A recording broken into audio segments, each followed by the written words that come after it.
روہیل ظفر فرمائیے. اگر مجھے سوال کرنا تھا کہ شیعہ جو ہے نا وہ جب نماز پڑھتے ہیں ہاں جی وہ ہاتھ نہیں باندھ کے نماز پڑھتے. جی جی. اور دوسری بات یہ ہے کہ وہ جب سلام پھیرتے ہیں سلام نہیں پھیرتے نماز کے اندر, یعنی نماز جب ختم کرتے ہیں تو سلام نہیں پھیرتے. سلام نہیں پھیرتے. اور تیسری بات یہ کہ وہ ظہر اثر مغرب اور عشاء جو ہے یہ نمازیں اکٹھی پڑھتے ہیں, کیا یہ جائز ہے؟ جی بھائی 3 سوال ہیں. جی بہت سوال اکٹھے ہو گئے روحیل ظفر صاحب کے, باری باری ان پر گفتگو کریں گے. ایک بات تو روحیل صاحب آپ نے کہی کہ وہ ہاتھ نہیں باندھتے.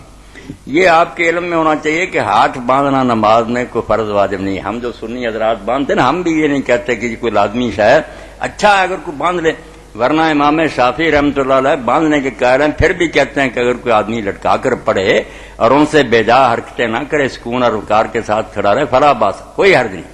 اور امام مالک تو کھلم کھلا کہتے ہیں کہ پڑھنی چاہیے ہاتھ چھوڑ کر. سارے مالکی آپ افریقہ چلے جائیں, نائجیریا اور سارے علاقوں میں دیکھیں, لیبیا کھلے ہاتھوں پڑھتے ہیں, حالانکہ وہ شیعہ نہیں پکے سنی. اور امام اوزاعی تھے شام میں, وہ بھی کہتے تھے کہ آدمی کو اختیار ہے سنی ہوتے ہوئے کہ چاہے باندھ لے چاہے چھوڑ دے.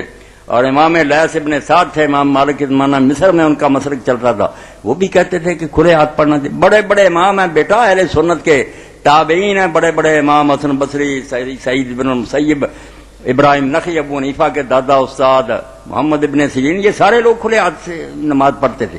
یہ کوئی ایسا مسئلہ نہیں بیٹا جس کی وجہ سے ہم پریشان ہو جائیں. ایک اچھا کام ہے اگر ہم باندھتے ہیں, ورنہ وہ بھی طریقہ ٹھیک ہے. عبداللہ ابن زبیر صاحب بھی ہاتھ چھوڑ کر پڑھتے تھے.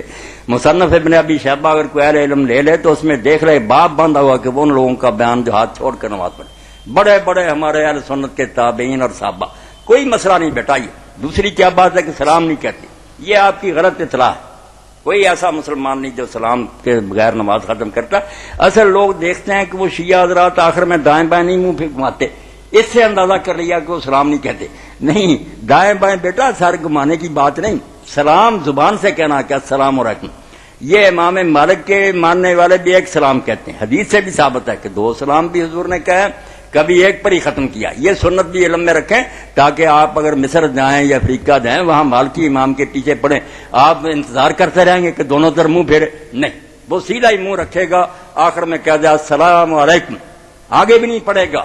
شیعہ حضرات پورا کہتے ہیں السلام علیکم ورحمۃ اللہ وبرکاتہ, یہ سلام ہے ان کا. مگر مالکیوں کی طرح ایک ہی کہتے ہیں, بس سلام کہتے ہیں. وہ جو بعد میں آپ لوگوں نے دیکھا نا کہ 3 بار وہ ہاتھ اٹھاتے ہیں, لوگ سمجھتے اس طرح نماز کو ختم کر دیں. نہیں بچہ, یہ ہے تاکید. جیسے ہم اللہ اکبر کہتے ہیں استغفر اللہ, بعد کے ذکر, یہ نماز کا کوئی حصہ نہیں. اگر شیعہ بھی علم والا جانتا السلام علیکم ورحمۃ اللہ وبرکاتہ کہہ دیا اور ہاتھ نہیں اٹھائے, نماز تو ٹھیک ہے. یہ بعد کے ذکر اذکار اگر وہ کرتا ہے اس طرح 3 بار رفع دین, یہ الگ نیکی شمار کرتے ہیں, جیسے آیت الکرسی اور سورتیں وغیرہ ہم پڑھتے. نماز کا حصہ نہیں. نماز اللہ اکبر سے شروع ہوئی, آخر میں وہ کہہ دیں گے السلام علیکم ورحمۃ اللہ. آپ ان کی نماز کی کتابیں دیکھیں, ان سے پوچھیں, پتہ چلے گا نماز کے سلام کے بغیر نہیں کوئی ختم کرتا. بعد میں ذکر کیسے کو کرتا وہ الگ بات ہے. اللہ اکبر 3 بار کہتا, اس کے ساتھ رفع دین کرتا, یہ نماز کا کوئی حصہ نہیں شیعہ کہتا, اس کو بعد کی نیکیوں میں شمار کرتے ہیں. بے فکر ہو جائے, نمازیں سب مسلمانوں کی درست ہیں. تیسری بات کون سی تھی؟ مغربین اور ظہرین کے, مغربین اور جو ظہرین کو جمع کرتے ہیں, اس میں بھی بیٹا کچھ ان کی جاتی ہے کہ انہوں نے عادت بنا لی ہے کہ وقتی 3 بنا لی ہے. یہ خود فقہ جعفریہ کے بھی خلاف ہے. اس زمانے میں بہت بڑے عالم ہیں, سرگودا میں بہت بڑے مجتہد عالم مولانا محمد سانو نے کتاب لکھی ہے فقہ جعفریہ. وہ خود لکھنے کہ بھائی کس نے تمہیں بتایا کہ 3 ہی نمازیں پڑھو 3 وقتوں پر. 5 وقتوں پر نماز ہوتی تھی, 5 اذانیں ہوتی تھی, ائمہ اثنا عشر بھی پڑھتے تھے. حضور خود کہتے ہیں کہ یہ غلط کام ہے. مگر اس حد تک بات ان کی بھی درست ہے جو ہم نہیں ماننے پر آتے کہ کبھی کبھی بلا وجہ بھی 2 نمازیں حضور نے اکٹھی کی. ابن عباس رضی اللہ عنہ روایت کرتے ہیں, صحیح حدیث ہے, مدینہ میں رہتے نہ بارش تھی, نہ خطرہ تھا, نہ سفر تھا, نہ بیماری تھی.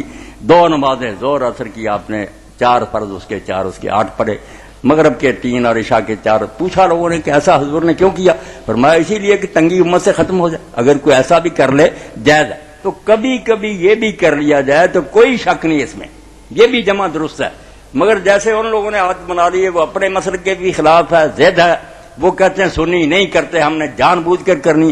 اس کو آپ ضد اور تعصب کہہ لیں، ان کا مسئلہ نہیں ہے. مسئلہ یہی ہے 5 وقت اسی طرح لکھے ہوئے ہیں جس طرح ہمارے اوقات نا کہ یہاں سے زور ہے یہاں تک، اسی طرح سارے باقاعدہ فقہ اور حدیث کی کتابوں میں. ضد نے ہر گروہ کو حق سے دور کر دیا. ہم سرے سے اکٹھا کرنے کو حرام سمجھتے ہیں، یہ بھی غلط ہے، اور انہوں نے عادت بنا لی ہے کہ وقتی چین رہ گئے. جزاکم اللہ.